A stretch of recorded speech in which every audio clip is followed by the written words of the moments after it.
Shabbat Shalom.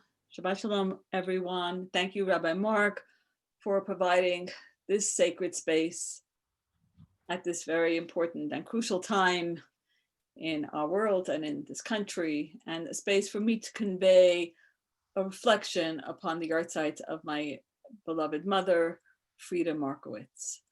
Sometimes the Torah portion requires us to go deep and deep and deep into the commentaries because it's such a mystery. But this parsha does not need so much depth because it's all right there. And I wanted to bring out a little bit of what my understanding is, particularly as it applies to our time in history. The Torah portion today is the story of slavery, of being forgotten as a nation, and of being remembered. It is a story of birth and transformation. It is a story of 6 women. It is the story of one man. It is the story of God. It is the story of faith. Listen to some of the excerpts of the first chapters of Exodus that you've heard in some way today. These are the names of the sons of Israel who came to Egypt with Jacob. A new king arose over Egypt who did not know Joseph. And about the Israelites, the Pharaoh says, "Let us deal shrewdly with them." When the child grew up, she brought him to Pharaoh's daughter, who made him her son. She named him Moses. I drew him out of the water. The Israelites were groaning under the bondage and cried out. Their cries for help from the bondage rose to God. God heard their moaning, and God remembered his covenant. God called him out of the bush. Moses, Moses. Hineni, here I am. Do not come closer. Take off your shoes. The place you're standing is holy ground. Take off your shoes. The place you're standing is holy ground. I will be with you. That shall be your sign that it was I who sent you. Ehyeh asher ehyeh. Thus shall you say to the Israelites, Ehyeh sent me to you. This shall be my name forever. This my appellation for all eternity. Please, O Lord, I have never been a man of words. I am slow of speech and slow of tongue. I will be with you and with your brother Aaron. Now more than ever, I am drawn to these messages of the Torah story. We are in plague and we are in darkness. We are in such darkness. And after Wednesday's, I think it was Wednesday, the defilement and terror upon our government, a shocking display. It was so clear for all of us how far our country has fallen, how deep and narrow the place is that we sit. The narrative states, a new king rose over Egypt who did not know Joseph, and he said to his people, look, the Israelite people are much too numerous for us. Let us deal shrewdly with them so that they may not increase. It was the beginning of the potential end of a nation. When humanity embraces evil and casts that evil everywhere and storms the seat of our government, the message is quite clear that Vayaka Melech Chadash, a new king arose, and no one could move that king from the throne of unholy intentions.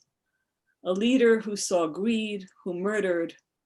How quickly the sparks of holiness disintegrates to such a level of darkness in Egypt and in this country.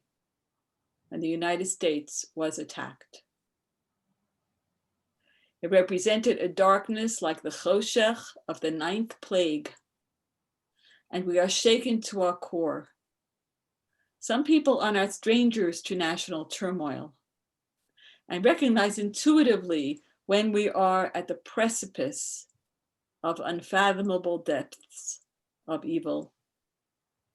The planners and the perpetrators of the attack and all the layers of their thought process are in a very low place in mind and spirit, a very destructive place. And their acts have the potential to drag us down. Their acts have the potential to wear us out. Their acts have the potential to distract us, to tell us to give up. That's how deep that level of evil can go.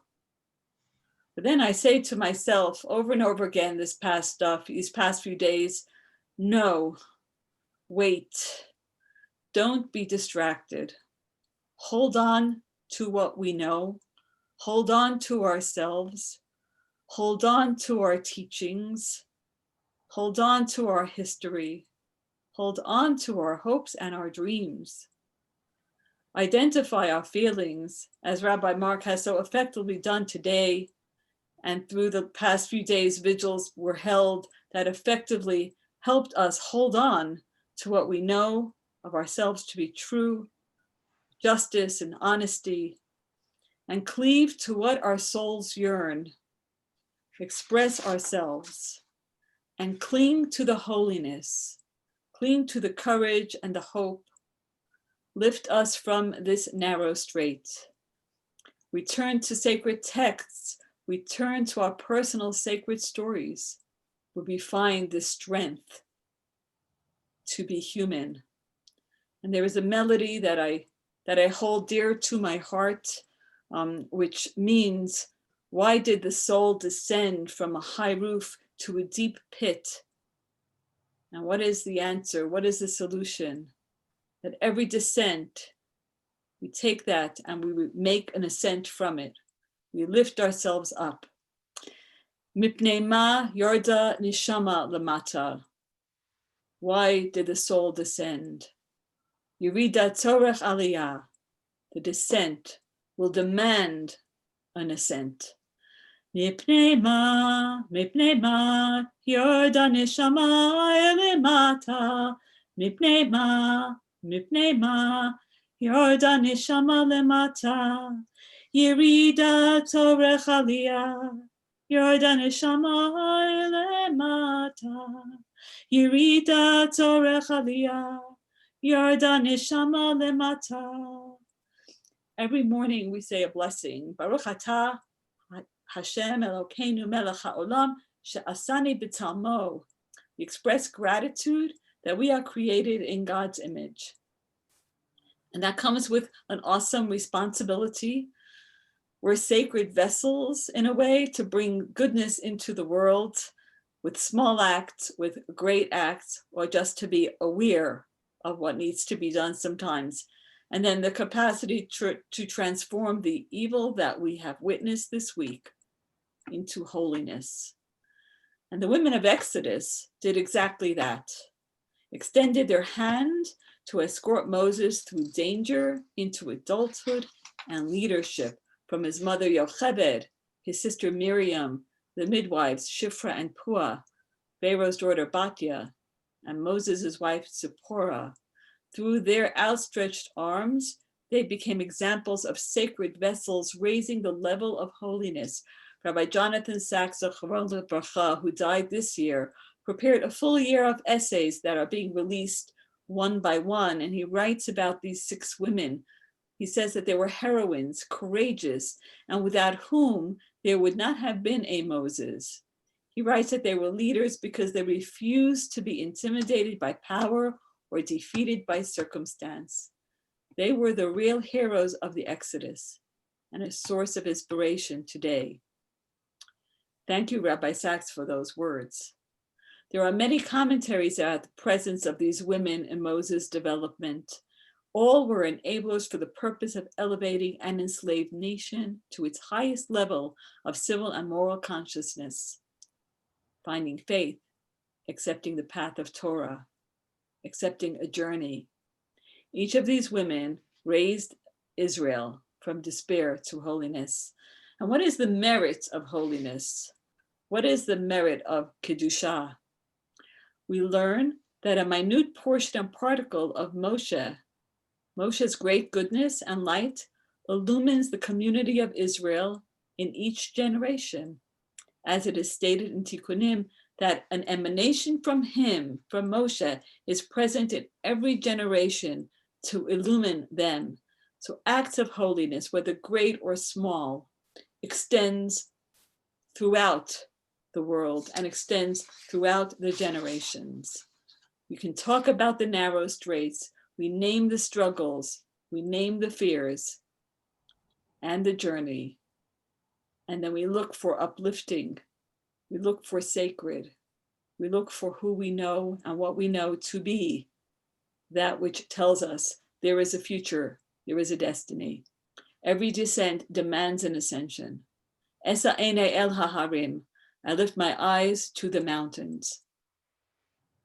And speaking of a person who exercised her tzelem Elohim, being created in the image of God, is my mother, of blessed memory, Frida, daughter of Ephraim, Fishel, and Zisel.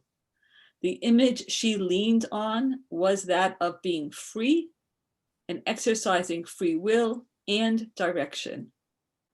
Had she been alive today, she would have been so angry about the assault on our nation's government. A Hasidic woman with a gift for Yiddish curse words, she implanted her special brand of Kedusha to her life and family. When she uttered the name of a person who in her mind and in history is or was evil, she would add, Yemach Shemo, may the name be erased, may his name be erased, to make her disapproval known to everyone that she was speaking to. She was destined to make her own way as a young woman, as a child, in fact, in Romania, a teenager when she was in Auschwitz, an orphan, lots of darkness carried with her from that time, and yet her self-image, her purpose, and her own special yearning for holiness prevailed. Yiddishkeit gave added layers of depth and meaning. Her appreciation for religious freedom in this country was immense. When she and my father became US citizens, it was before my birth, but I imagined what a thrill that was for them both.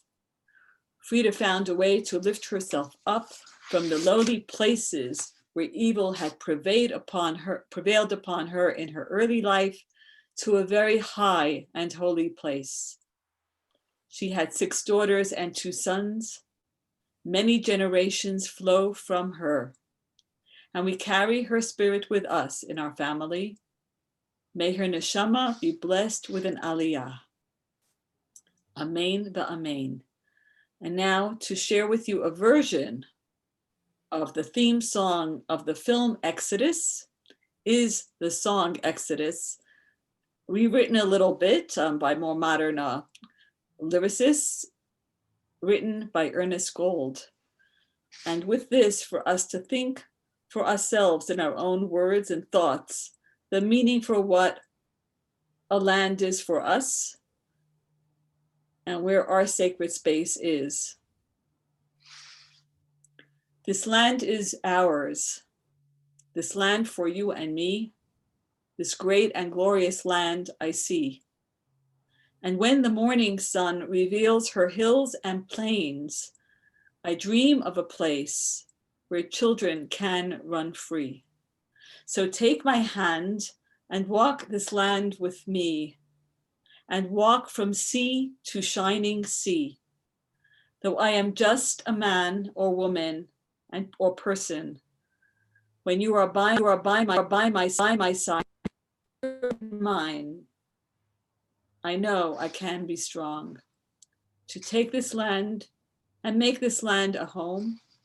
If I must fight, I'll fight to make this land a home. Until I die, this land is mine. Shabbat Shalom, dear friends. Chodesh Tov, towards end of week. And thank you, Rabbi Mark, for letting me reflect upon my mother.